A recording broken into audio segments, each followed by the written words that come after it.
Hello, everybody. Welcome to our first Spark Healing of the year. My name is Tashmica Torok. I am the founding co-director of the Firecracker Foundation. That's right, we have co-directors now.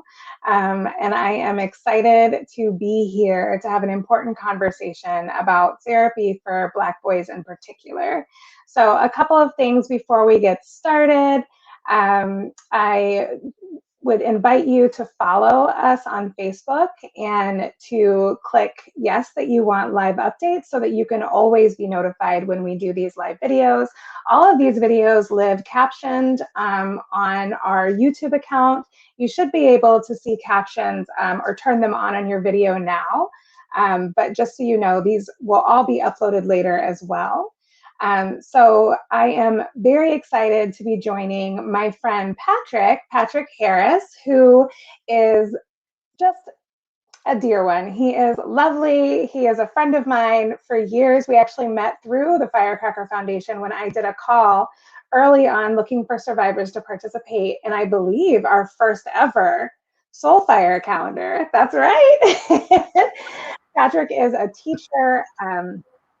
He is also, he was our stargazing speaker in 2014 as well. So I just love, I was sharing, I'm just so proud of Patrick. He's a teacher and he does a lot of conversation online about how to love Black children through education, just generally speaking. And it's just a joy to have him in my circle. And I just found out now he's in Detroit. So we're gonna be having brunch as soon as this pandemic is over and we're out of this panini press, we're going to be having mimosas. So welcome, Patrick. Thank you so much for being here. Yes, I am so excited. I was just telling you before the show started, we have not seen each other since I feel like, I just started the process of healing and, I was in college, I was a baby, I had probably just came out, like there were like so many things that like I met you truly at the crossroad, right? And so it's just so exciting to have this conversation with you and to see, how things have grown and changed over time. So it's awesome. I'm so excited to be here. Thank you. Well, Patrick, we were also babies. Like yes, that's was true. a little bitty baby too, Right.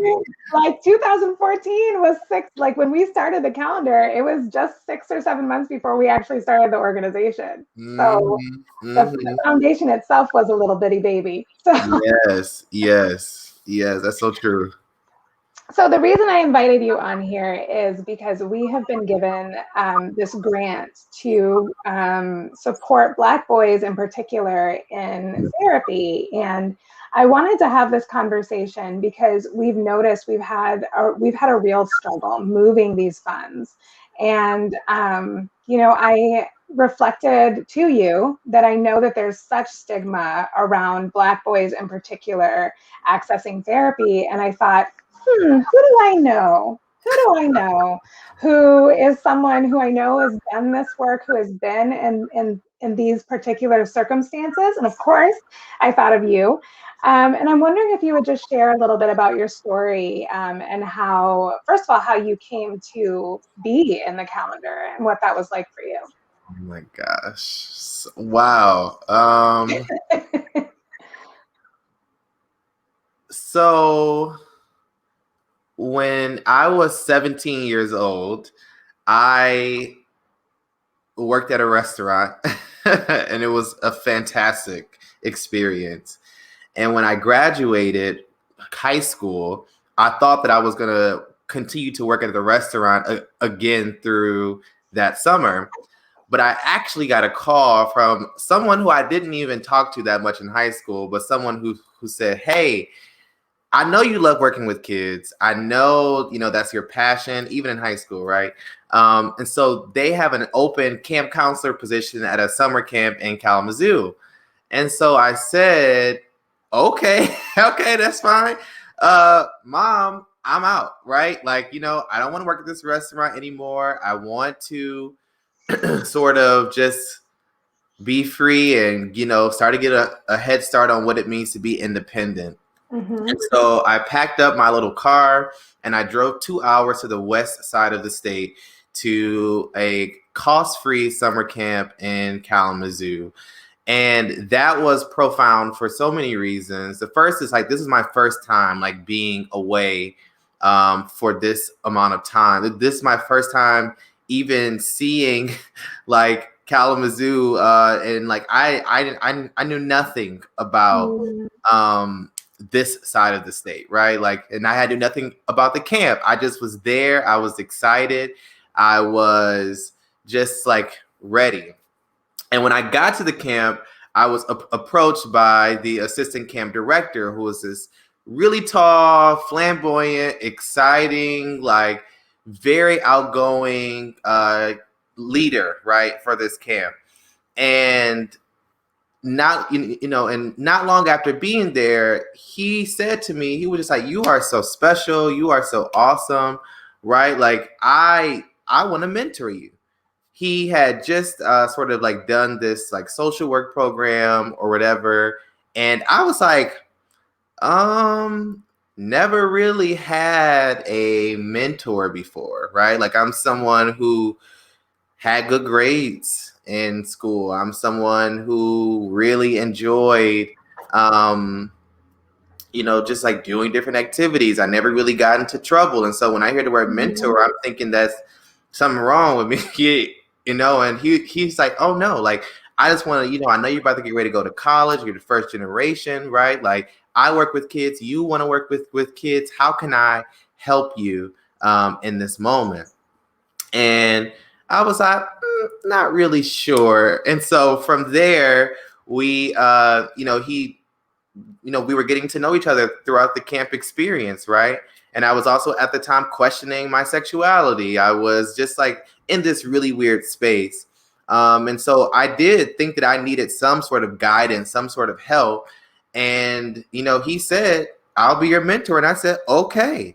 Um, and so from that moment on, we developed a really strong relationship that I then realized later was a grooming process, right? To really to get me alone, to push me in spaces, right, where I didn't know anyone, right, and to sexually assault me, essentially.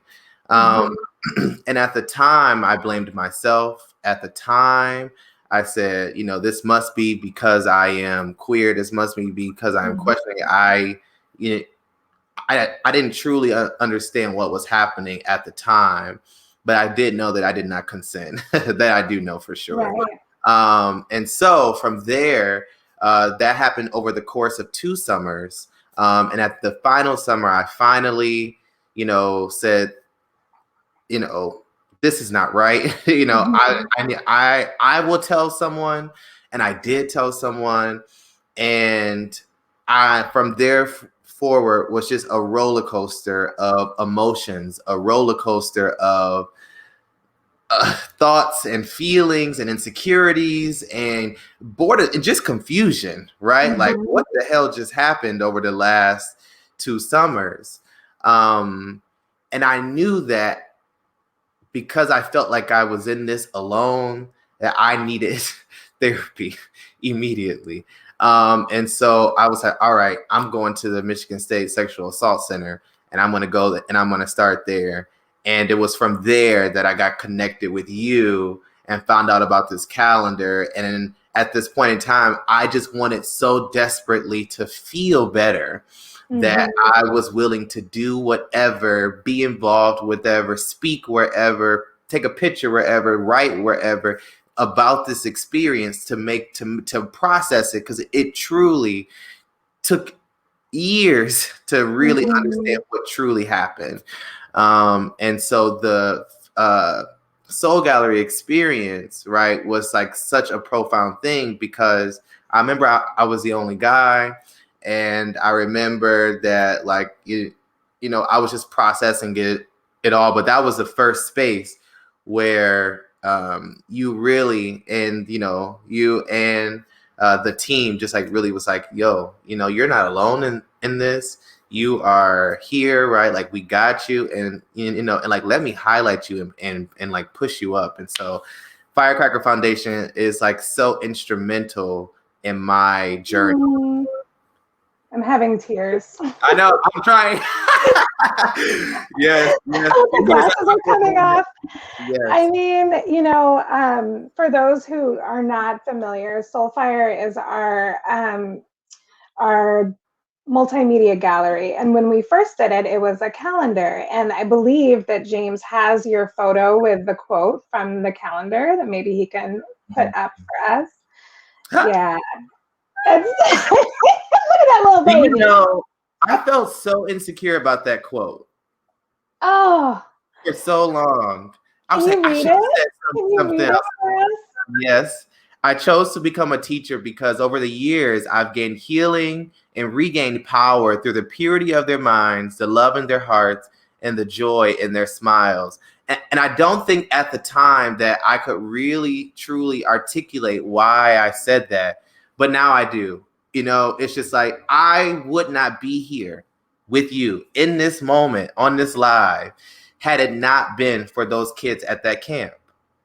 You know what I'm saying? Like, they held me down and they didn't even know, right? Like, they, laughed, they smiled, they joked, they gave me a hard time, and I saw them grow, right? Like, and for me, I said, okay, there are moments here where you feel uncomfortable, where you feel alone, where you feel confused, where you don't even know if life is worth living, but they made it worth living for me. And I said, those kids at that camp saved my life. And so the least I could do is dedicate mine to theirs, right? To their education. Yeah, to their education, to their wholeness, to their happiness, to their beings. And so my work in teaching is so deeply connected to what happened at that camp. Well, and I feel like, Patrick, you're really touching on something that's so important, I think, for all children, but for all survivors in particular. Two things. Number one, that all of our healing doesn't just happen in therapy. That therapy is a space where we have time to process, and we have someone who will listen and, and be with us and walk with us through what we're exploring in our healing. But that so much healing comes from community, finding community, and also joy. Yes. This playfulness and this, the experience of joy is sort of like, I don't know, I'm just imagining this weekend. It was a full moon, and for those of you who are not witches, I was making this cleansing potion, for lack of a better word, on my stove, and it's like cloves and cinnamon and vinegar and rosemary and lavender and sage and all these really cleansing herbs. And like, when we think about healing, like, joy is in that pot, like joy and community and therapy. And there's like so many different pieces that we need. And having healthy relationships, having healthy relationships with children, can be so liberating, and can be a source of learning for us, especially for those of us who experience violence as kids. Yes. So I appreciate that you lifted that up. And yeah, I'm just am so inspired. And it's just lovely to think back, to think we are, almost 8 years as an organization now, to think back. I can't even believe it was like 7 years ago, really 7 or 8 years ago, that we're talking about. And we are, yeah. Okay, Patrick needs to grab his charger. So we're going to. I'm listening though. It's a commercial break. Do you want me to sing a song?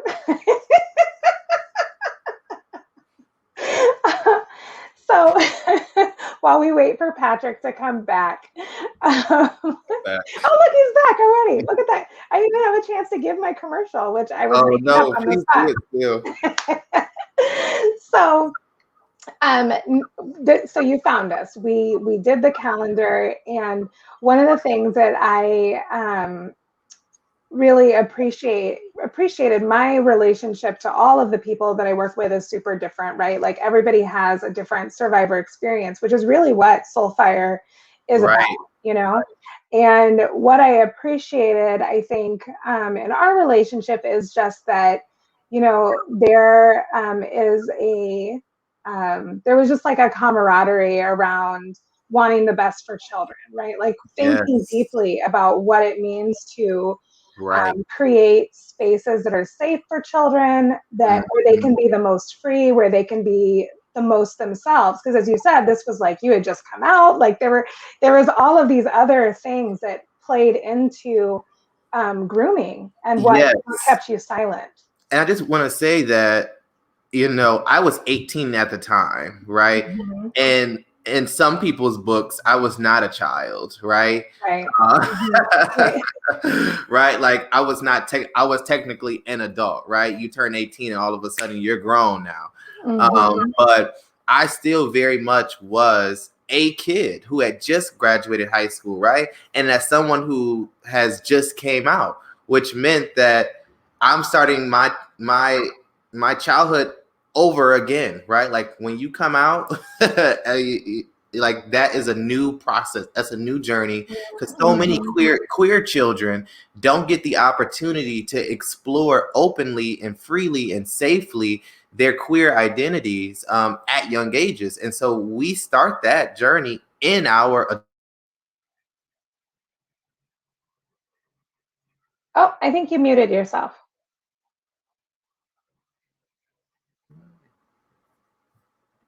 Oh, is it me? Can you hear me? I can hear you now. Okay. I can hear you. I can't hear you guys. Oh Oh no. no. All right, just a second.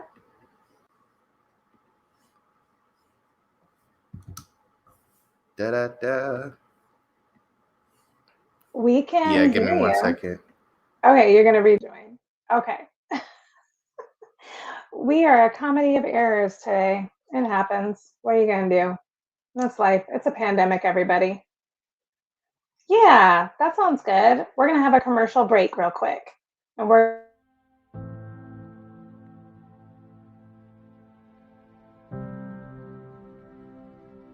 I believe you.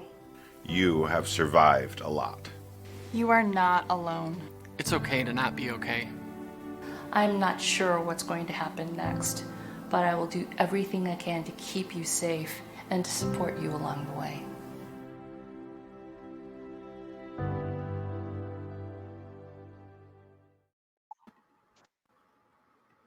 All right. Can you hear me? yeah. All right. Perfect. It All would right. be us if this wasn't an imperfect, perfect situation. Listen, it's a pandemic. Like I said earlier, Listen, people gonna get what they get, and they are not gonna throw a fit because we are here. We are alive. We are practicing social we are live, distancing. baby. We are live. Like this is Live. real. This is This is life. Okay. live. So just to take it back to what you were speaking about is just how coming out was like another childhood, like that you hadn't had an opportunity to live fully into your childhood. And so I wanted to give you an opportunity to finish that thought if there was more that you were thinking you wanted to say. I think that's basically it, right? And I Mhm. think that when we're dealing with children, right, like especially when you talk about Black children, we like statistics already show, research shows that adults see Black children as adults, right? Like Yeah. we see them as grown folks. That's why folks say you too old or too old to be doing that, right? To a child. Like we hear that all the time. That's language that we hear.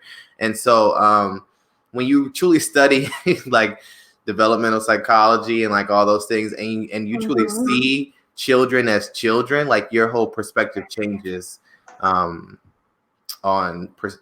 behaviors and where they are like mentally, etc.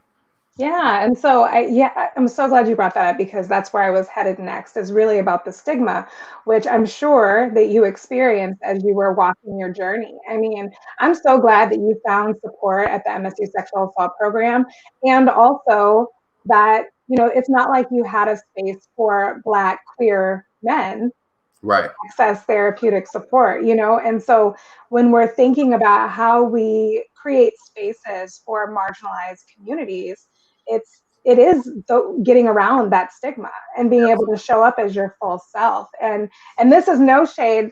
Don't at me about No it. shade. They are my friends. I love them. Okay, be cool about it. And also, we're really trying to create spaces that can hold our identities fully.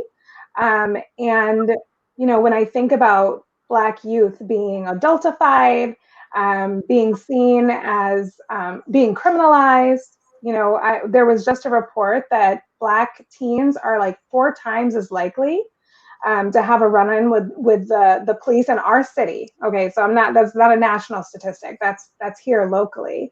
So when we talk about safe spaces to even disclose that harm has happened, we are failing Black teens in particular, Black girls and Black boys, because we've created through white supremacy and systemic oppression. We've really just if this is the window of safety and opportunity for kids to get through with their disclosure, this is the opportunity for Black kids. You know what I mean? Squeeze in there. Squeeze in there. Good luck. Blessings. And it's really sad, but I think that part of the reason I wanted to invite you on here was that I think we have to explore that further and really think about that when we are trying to support Black boys in particular. Absolutely. And I knew at the time when all this happened, right? Like in 2004 or 2014, or was it 13? One of the two, like me telling folks about what had happened at the camp and me coming out happened at the same time, because I was just like, I don't know really what's going to happen, right? And I knew that I needed support in that I didn't know how my family was going to respond. And it was so much, right, happening. And so I knew I needed it. And so I went to the MSU Sexual Assault Center. I went through the MSU counseling program. And I remember at the MSU Sexual Assault Center that, it was helpful to a degree, but I didn't feel like seen in all of my identities, right? Like as far as being Black, as far as being queer, and like how that intersected, I just saw myself as a sexual assault survivor. And then when I was in the MSU counseling program, I had a great counselor. This was in the beginning, and I was seen as a Black male who had survived, sexual assault, but my queer identity was ignored. And like there wasn't a male sexual assault survivor group program at the time, so I'm like, well, can we start that, right? Can we start that? And we started it, and it was really interesting, right? Like it was great. And so that was awesome. And then I eventually went to another counselor, and that was different. That was where I was able to truly see myself as a Black queer man and like being okay with that. So that was awesome. And then I left and graduated, right? And then when you graduate, you don't have access to free counseling anymore. And so I lived my life as a Black queer man in DC, right? Now I'm an adult and pushing myself in that way. But I knew that I was needing help still, right? Mm-hmm. It's like I was dealing with the trauma at first, right? Like the actual what's happening, but truly the aftermath, how it like impacted me on a day-to-day basis until I moved to DC. And then have a counselor to help me process that. And then I moved overseas, right? And like that was a whole thing. And so when I came back to Detroit, I re-enrolled in a counseling program, and that was horrible. Truly a traumatic experience. And then I finally found the therapist of my dreams at Haven. And so after just like a true like meltdown and a true being in a hurtful and a harmful space, I called the hotline, which I like, that's something that I've seen on, people say on commercials and they say online, call this hotline. I said, I need to call the hotline. And, Mm-hmm. and then I was eventually connected with a Haven counselor and therapist, and we've been rocking and rolling consistently for a year now, and that has been awesome because not only has she, helped me to affirm all of my identities, but she's helping me to see how trauma lives in the body and the mind, and like helping me to like slow down my thoughts and like truly seeing the biology of it all. Right. And so Well, can we also talk about how much self-determination is required for you to get to the therapist that you, yeah. you know? Like, this is like a gauntlet of like, and I think, I think it's true for a lot of people, Yeah, like, yeah, who really are trying to seek solutions. They are trying to address their needs, and they can't get to the therapist who is going to be the one who has the capacity to support you in your identities. yeah. And I just want to take a quick moment to shout out the National Queer and Trans Network, Oh, yeah. National Queer and Trans Therapists of Color Network. Okay. And when I get a second, I'll drop that link to be shared. But they have database, not the word I'm looking for, directory of therapists with those identities. Mm-hmm. And so for those of you who are seeking therapists that are having trouble connecting, it might be a resource for you. Awesome. But I think it's important to name that, because when you think of, there it is. When you think about youth who are doing this, you were older, you were living independently.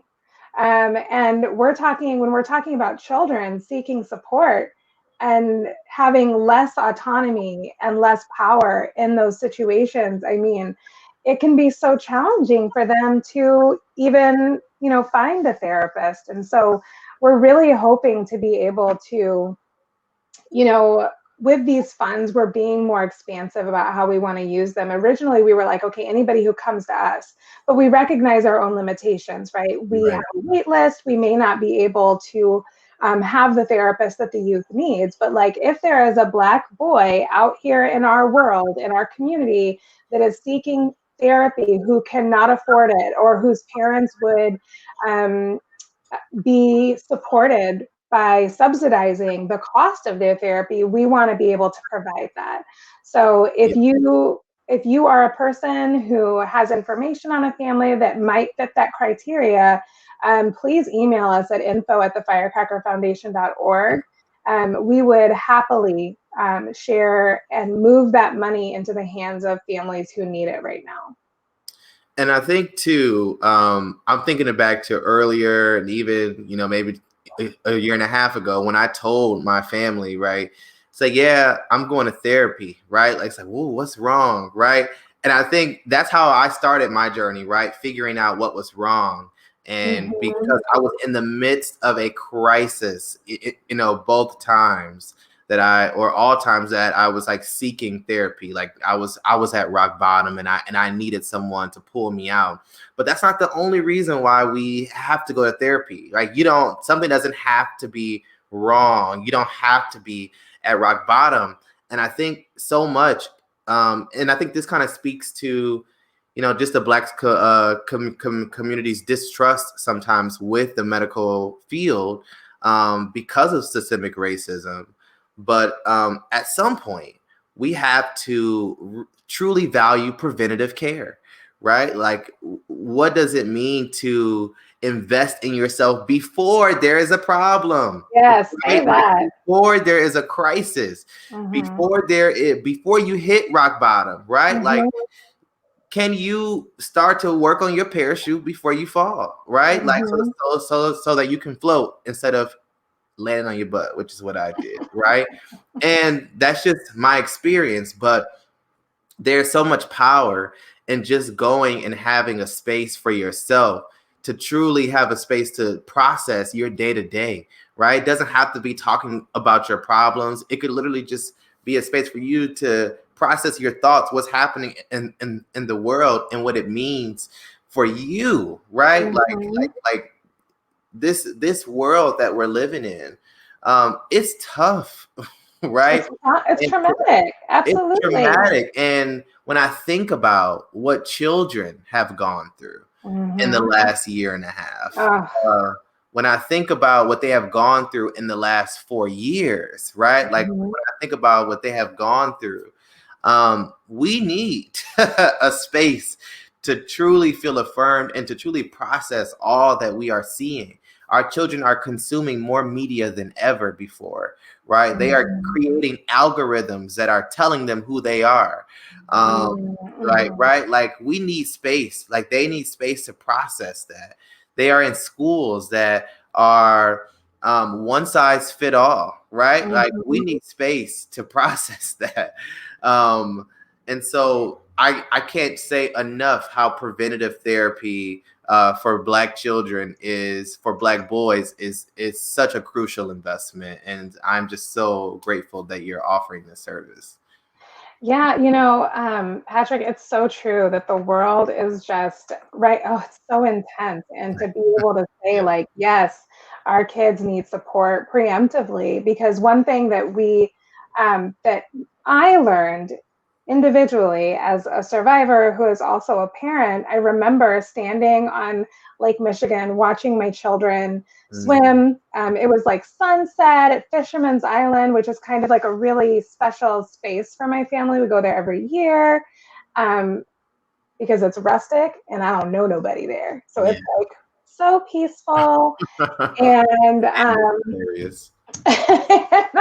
and I remember thinking, if trauma is in my bones, then so is resilience. So is resilience. So I am cultivating resilience in my children by loving them and by teaching them how to be autonomous, how to take care of themselves, how to take care of others, like so that when and if something happens, and it doesn't even have to be sexual abuse. It could be a horrible car crash. It could be a global pandemic. It could be anything. Then they have some tools that have already been put in their toolbox in preparation for what is coming in the future, because we all experience trauma. Trauma is not just sexual violence. There's so many different ways that children experience trauma. And although that's our focus, if we can give children more resilience as they get into their elder years, then they just have some foundation to work with. And I also want to say that the other thing that feels really present when we think about therapy and resilience and building skills with our youth, well, actually, it's two things.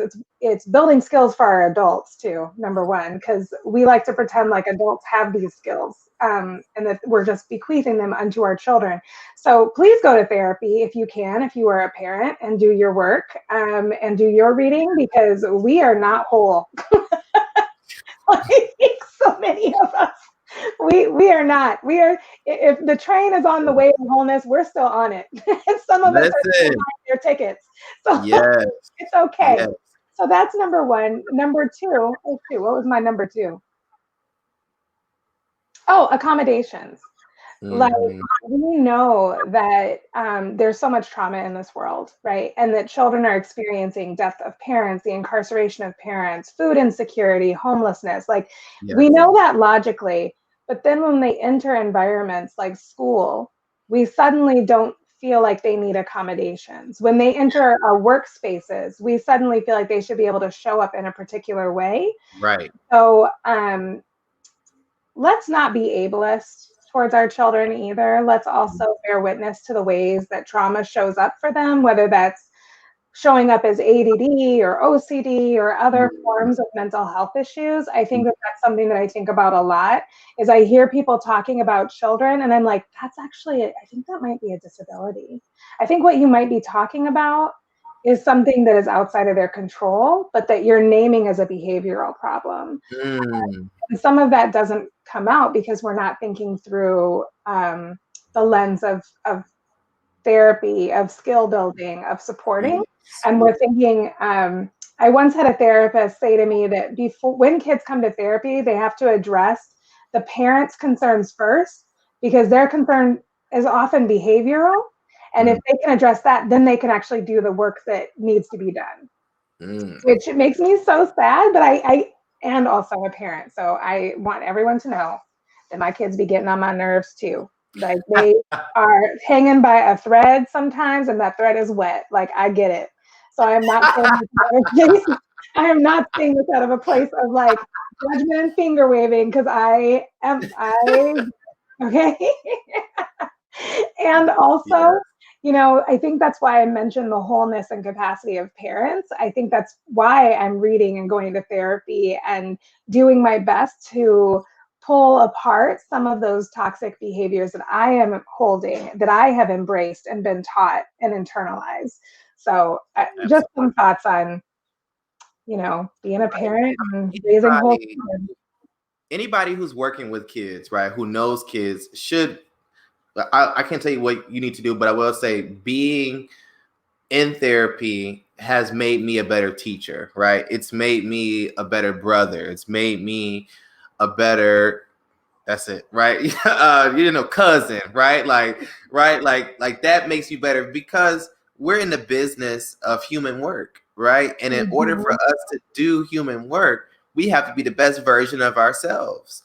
And so therapy is a strategy, is a platform, is a space for us to truly sit down with ourselves, which is hard, right? Like therapy is like you sitting down and like, I start up every therapy session like, how are you?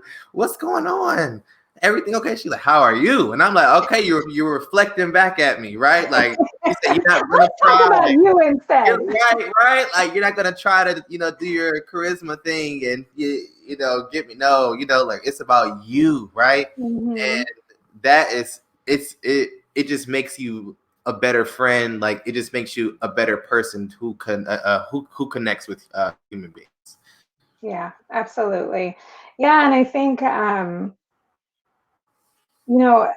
it's such a beautiful thing to be able to say as an adult that you're in the work of it's human work, that we're working with little tiny humans.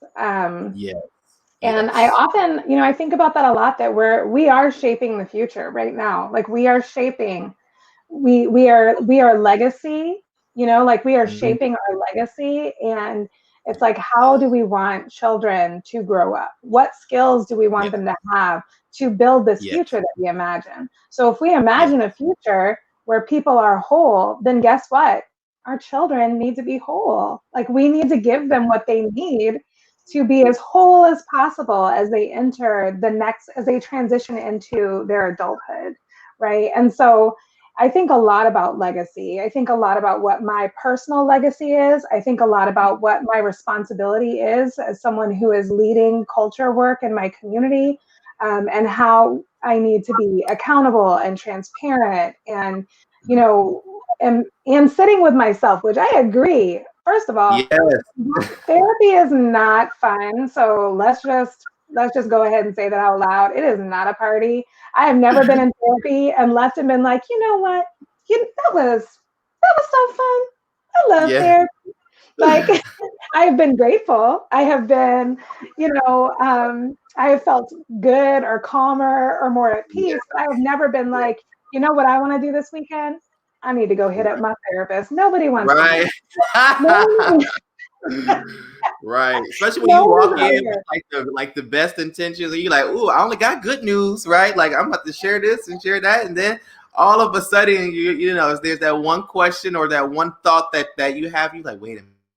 Take down path, right? You're like, oh my gosh, I did not think I was coming here to talk about, my family or talk about what 15 years ago that I forgot about, or like what? I was not I was not doing this today. This is not what I came here for. I'm serious. I had a therapist once who literally drew, when we went through a family tree, and I had never done that. And and I realized, like when I was looking at my relationships with my with the men in my life, right? And I was just like, wow, right? Like that's something that I need to sit with and think about, because there were some things in my family, in the trajectory that I hadn't noticed just by living. And, and so like there are just some moments where you sit with yourself that you take on a sharper lens, and and it makes you better. It's not a party, but it's worth it.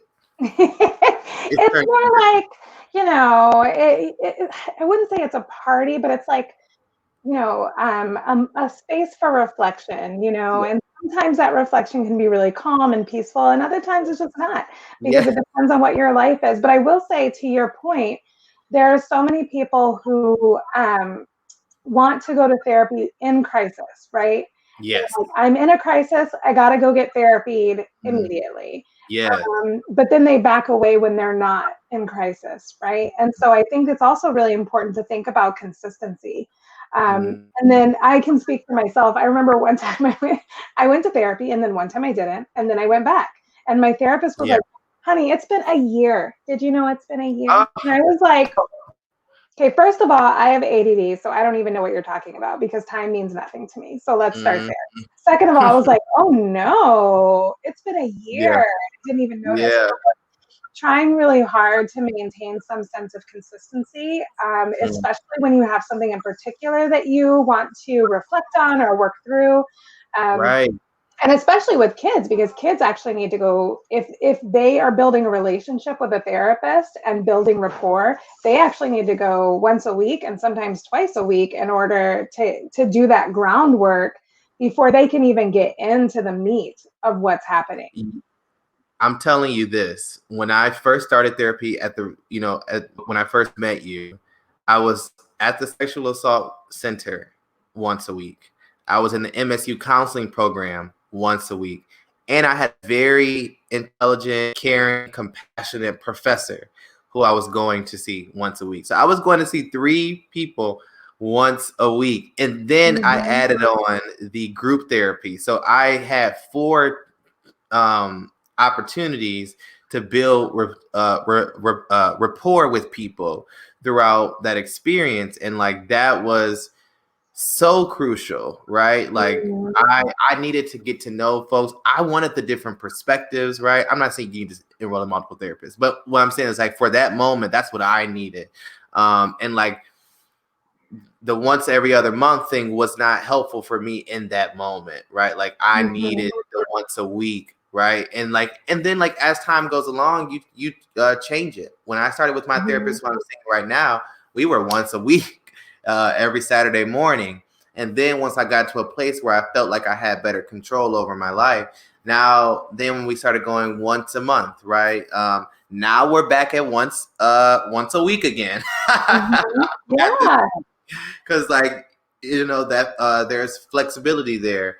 So things change. We are not people set in stone. Like, things change. Things that you want to work on change. I joke sometimes that I'm a Gemini, so I'm a different person every morning. That's why I don't lay out my clothes. I'm always like, wait, you laid out that outfit last night and you woke up and you wanted to wear it, because that never happens. Yeah, right. We're also different. Our lives take different paths, and what we need today is very different than what we needed 5 years ago, last week, and what will be next year, Yes. And so giving ourselves the space to recognize that we get to chart that path, and that there is no right way to seek support, that the right way is seeking it and identifying what you need and asking for it. Yeah. That's it. That's the whole game, Yeah. And just see how it goes, right? Like, who you see as your therapist might not be your first choice, right? Like, I had to find something, right? And that was rough for me.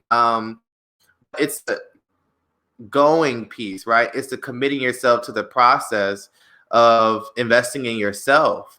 That really, really counts. We invest in a lot of things in this world. We invest in social media. We invest in our jobs. We invest in other people's businesses and large corporations and other things, right? Like, we can invest in ourselves, right? Not needing a crisis to do it, but truly making the choice to say, hey, right? Like, I want to take a moment. It's almost as, for me, as regular as getting a haircut, right? Right? Mhm. Like that to me is something that I do to myself to make me feel good, right? It's something that Mhm. I need to line up. I'm letting it grow right now.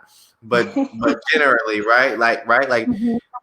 that haircut is a space for me to invest myself. Therapy is the exact same way, right? Like I'm Yeah. going to my therapist at the same rate that I'm going to my barber, and sometimes they're in the same week, so I'm feeling extra good, right? So yeah, Yeah. finding that time to invest in yourself is important.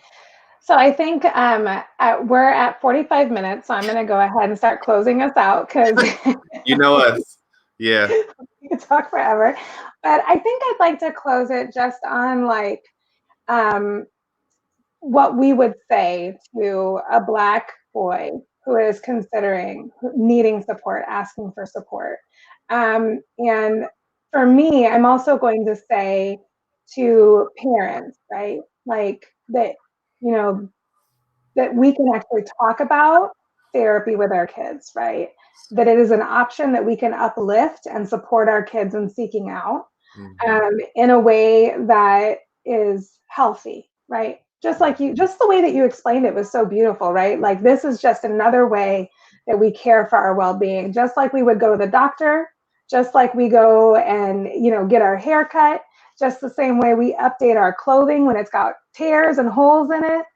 Therapy is a Mm. way that we maintain our mental health, and it's important to me. Your wellness is important to me, and so I want to support you in seeking out what you need rather than waiting until something happens.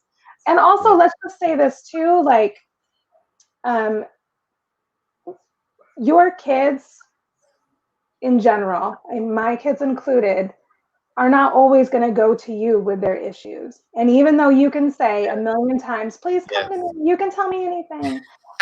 Please remember when you were a child and how you were like, I'm never doing that. So, and also knowing that you can put adults, healthy adults, in your child's life so they Yes. can actually have someone to Yes. talk to. So I'm going to talk to parents. You can do whatever you want, but I'm just saying, like, what would you say to a Black youth who is actually looking for or thinks that they might want to try therapy? Yeah, I think wow. First, I hear you, I see you, and I love you, right? Like that piece is important, right? Like I see you, right? You are not invisible. And because I see you and because I hear you and because I love you, I want you to be able to be whole and healthy, right? And so I want to invite you to invest in yourself, right? Mm, I want to invite you to be selfish. I want to invite you to truly have a space where you can cry, where you can scream, where you can be silent, where you can talk without fear of judgment, fear of being silenced, right? Because who you are right here today, just as I said uh, at the Firecracker Foundation many years ago, who you are right here in this moment is enough to be loved. And I know that I want you to uh, spend time with someone else who will help you to see that love within you. And so, thank you so much for this opportunity, Tashmica. You know how much you mean to me. And you know how much Firecracker Foundation means to me as well. So this is going to be a great opportunity and will truly change the trajectories of those who have not yet seek therapy.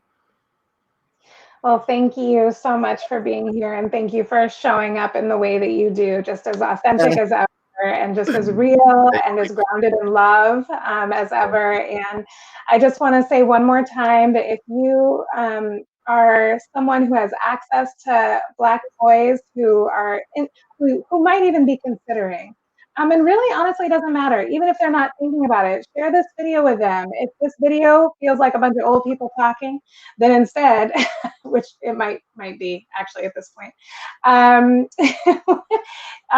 we are being expansive. So let me know, and we are starting to adopt this phrase at Firecracker called borderlessness. So if the need is there, we want to support it. And we will do that until the funds no longer exist. And so this is for Black boys under the age of 18 who are seeking therapy, who have experienced some form of sexual trauma. And you can email us at info@thefirecrackerfoundation.org. Preference would be that they are in our community, but why would we sit on money to help kids if we don't have to? So just reach out to us and let us know what the circumstances are, and we will do our best to support. So that's it, everybody. We did it. Share this video, help people, you know, if this video feels, like I said, I got distracted by the question, like old people talking to kids, use these themes. Use these themes. What we said is still true. You can be the purveyor of the truth and give it to the youths. And that would be really gorgeous and lovely if what we said today inspired youth to, like Patrick says, invest in themselves and be seen and loved for who they are right now in this moment. So thank you. Thank you. Peace. Bye. Bye.